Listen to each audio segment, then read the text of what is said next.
Salut les gars, j'espère que vous allez bien. Aujourd'hui on se retrouve pour une nouvelle vidéo 5 conseils pour réussir votre vie au Canada. T'arrives bientôt au Canada mais tu sais pas comment préparer ton expatriation. Dans cette vidéo je vais te donner 5 conseils indispensables pour réussir ta vie au Canada. Premier conseil, prépare bien ton arrivée, notamment le visa et les démarches administratives. Renseigne-toi sur les différentes options, le PVT, le permis d'études, le permis de travail, la résidence permanente, etc. Enfin, il y a plein d'options. Renseigne-toi bien et surtout en avance parce que les délais sont vraiment longs pour ce genre de choses. Aussi, quand tu arrives, niveau logement, prends pas un logement directement avec un bail. Je te conseille vraiment de prendre soit une colocation, soit d'être en auberge ou dans un Airbnb, ce sera encore mieux, pour éviter de trop te précipiter et de dépenser trop d'argent alors que t'as pas encore de travail. Pense aussi à l'assurance santé. On a la RAMQ au Québec, mais il y a aussi les assurances privées et c'est vraiment important. On n'y pense pas vraiment quand on arrive au début dans le rush de tout, mais c'est vraiment important de se protéger. On sait jamais ce qui peut arriver. Petite astuce pour le moment d'arriver, rejoins des groupes Facebook, tu auras plein d'infos dessus. C'est tout le temps des gens qui posent des questions et des personnes surtout qui sont très renseignées et qui connaissent plein de trucs, qui répondent en commentaire. Donc ça c'est vraiment une bonne astuce à savoir. Deuxième conseil, je te conseille vraiment de trouver un travail rapidement. L'argent part très vite, surtout dans les grandes villes. Et il faut pas perdre de temps vraiment à trouver un travail, surtout que en ce moment c'est un petit peu compliqué de trouver, donc faut vraiment pas perdre de temps pour commencer tes recherches. Déjà faut que tu saches que le marché du travail ici est différent de la France ou d'autres pays par exemple. Il va te falloir adapter ton CV. Ici on met pas de données personnelles, on met pas de photos sur le CV, on privilégie plutôt l'expérience et les compétences, donc faut tout donner vraiment sur cette partie-là.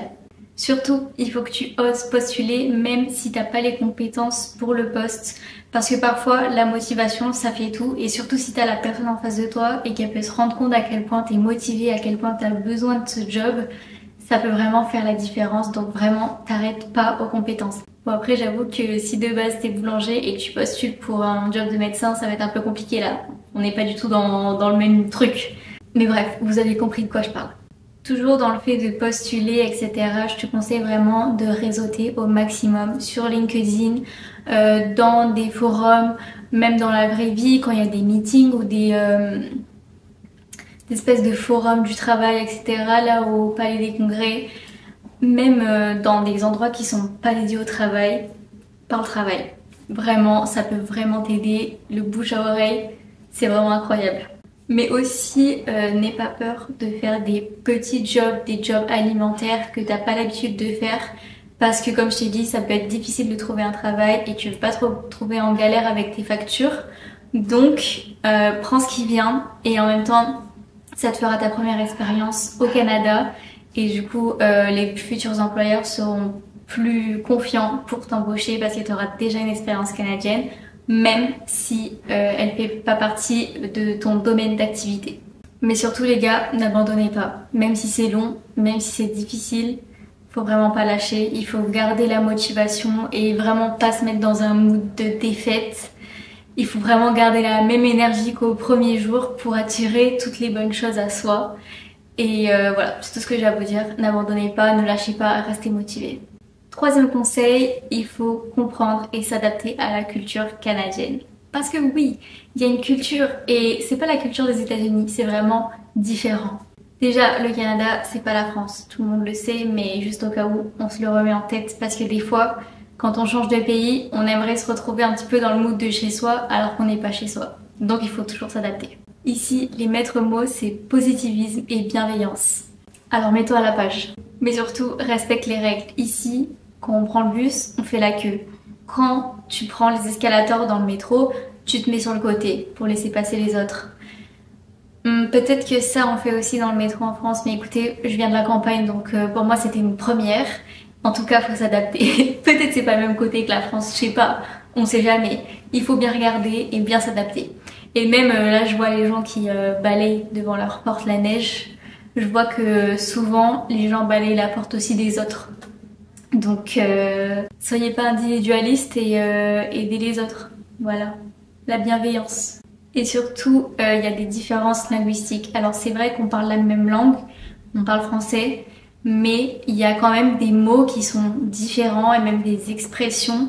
Et alors il va falloir les apprendre, notamment pour bien se comprendre déjà, premièrement, mais aussi bah, ça montre que tu t'intègres, que tu parles comme les gens.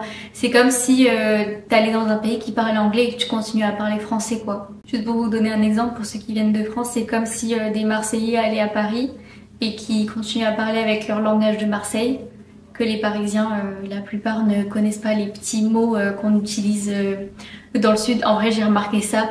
Même les gens du nord, ils ont des mots que je n'ai jamais entendus et vice versa en fait. Donc en fait, vraiment, faut s'adapter à chaque fois que tu vas quelque part. Adapte-toi à la langue qui est parlée et aux expressions aussi parce que c'est beaucoup mieux pour la communication et pour l'entente. Quatrième conseil, apprends à gérer ton budget et le coût de la vie. Ça c'est très très important. Venir au Canada, ça peut coûter cher, surtout au début. On connaît trouver un logement, commencer à faire ses courses, etc. Commencer à lâcher son argent sans en avoir qui rentre parce qu'on n'a pas encore trouvé de travail. Ça va être la période la plus difficile à passer, mais j'ai quelques petites options pour vous. Déjà, on sait que le logement, ça va être la plus grosse dépense. Je vous laisse chercher selon la ville dans laquelle vous habitez les loyers environ combien ça coûte. Je vais pas vous dire parce que moi je suis à Montréal. Il n'y a pas que Montréal au Canada, donc voilà. Mais en tout cas, voilà, au début, prenez quelque chose en colocation ou en Airbnb ou quelque chose comme ça pour commencer. Puis vraiment, prenez le temps de comparer pour vraiment trouver quelque chose qui est le moins cher possible parce que c'est vraiment la plus grosse dépense. Ensuite, on a les impôts et les taxes. Ici, il faut savoir que quand on fait les courses, les prix affichés, c'est pas les prix avec les taxes, c'est pas les prix que tu vas payer à la caisse. Donc quand tu fais tes courses, pense bien à rajouter 15% à chaque fois au prix que tu vois. Ça c'est 15%, ça dépend des provinces, mais c'est juste pour vous donner une idée. Il faut que vous sachiez aussi qu'ici on a deux cartes bancaires, une carte de débit, une carte de crédit. La carte de crédit est très utilisée parce que ça vous permet de faire un score en fait selon la manière dont vous l'utilisez. Vous augmentez votre score de crédit et ça va vous permettre plus tard d'acheter une maison ou enfin des trucs d'adultes comme ça. Demandez à votre banque pour plus de détails parce que je suis pas banquière et je connais pas trop honnêtement. Moi j'utilise et je la rembourse quand il faut la rembourser, mais je sais pas trop comment faire monter le score et tout, je sais juste que ça existe. Mais en tout cas, pour ceux qui vont vraiment venir rester là longtemps, c'est important d'avoir un bon score de crédit. Donc renseignez-vous bien auprès de votre banque quand vous faites votre carte. Mais attention parce que c'est très utilisé, mais il faut pas non plus tomber dans les dettes. Parce que l'argent qu'on utilise sur la carte de crédit n'est pas notre argent, c'est l'argent de la banque, il faut le rembourser. Donc il faut rembourser quoi, c'est le mot. Il faut pas oublier de rendre l'argent qui n'est pas à nous. Dernier conseil, budget, l'épicerie. Je vous conseille de faire des cartes quand c'est possible de faire des cartes. Par exemple au début j'allais à Métro et même IGA il y avait la carte Seine Plus, Métro il y avait une carte aussi Métro je pense qui est valable chez Jean Coutu, je crois que c'est Pharmaprix aussi. Enfin bref, quand vous payez ça vous refait des points et après bah vous avez de l'argent, enfin ça transfère les points en argent. Et en même temps comme c'est sur l'application on a aussi tous les coupons, les rabais et tous ces trucs là et franchement les petits papiers de rabais, les petits coupons, je pense que ça existe encore en papier, des fois j'en reçois dans ma boîte aux lettres, mais le mieux c'est de l'avoir sur le téléphone parce que souvent on scanne le téléphone et quand on les a déjà enregistrés bah ça fait directement la réduction.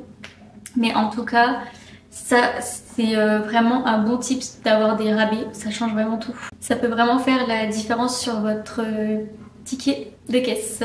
Ah et vraiment le conseil budget le plus important, ne vous précipitez pas pour acheter une voiture si vous êtes en centre-ville, ça sert à rien. Vraiment, surtout bah, là je parle pour Montréal, c'est hyper bien desservi en métro, même si j'avoue qu'il tombe en panne quand même de temps en temps. Mais il y a les métros, il y a les bus et tout, enfin vraiment la voiture là si vous prévoyez pas de sortir, c'est vraiment pas utile. Surtout que ça coûte très cher, il faut mettre l'essence, il faut payer le permis, la plaque, le stationnement, il faut la déneiger en hiver et tout. Vraiment, quand j'ai vu les voitures cet hiver avec la neige, je me suis vraiment dit que waouh, j'avais de la chance de ne pas avoir de voiture. Donc voilà, pensez-y à 2 fois parce que c'est un petit peu un gouffre financier. Enfin, 5e et dernier conseil, crée-toi un réseau et une vie sociale. C'est bien beau d'avoir un travail et tout ça, mais il faut aussi se sentir bien et avoir une vie sociale. Et franchement, ne pas se sentir seul, ça fait vraiment la différence sur le moral, je peux vous le dire. Alors sors de ta zone de confort, va dans des groupes, va dans des événements. Je vois souvent des gens sur TikTok qui créent des groupes pour faire des soirées, des sorties. Et sur Facebook aussi, il y a même des groupes spéciaux pour les filles, pour les gens un peu plus âgés.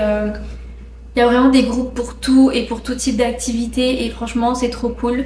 C'est super pour se faire des amis et franchement rien à dire, j'adore. Et pour rencontrer des gens tu peux aussi faire des pratiques locales, du sport, du hockey, de la patinoire, de la randonnée, enfin tout ce qu'il y a autour de chez toi quoi. Moi perso j'aurais trop aimé essayer le hockey mais j'avoue qu'au début de l'hiver on a essayé la patinoire, enfin j'en avais déjà fait mais là quand je me suis vue, non, le niveau n'est pas là, vraiment pas du tout. Vraiment, on va à la patinoire, le soir tu regardes un match de hockey, tu te rends compte que il y a une petite différence de niveau, vraiment très légère, hein. Très légère, mais bon, on n'y est pas quoi, on n'y est pas encore. Et bon, c'est pas grave, on persévère, c'est le plus important.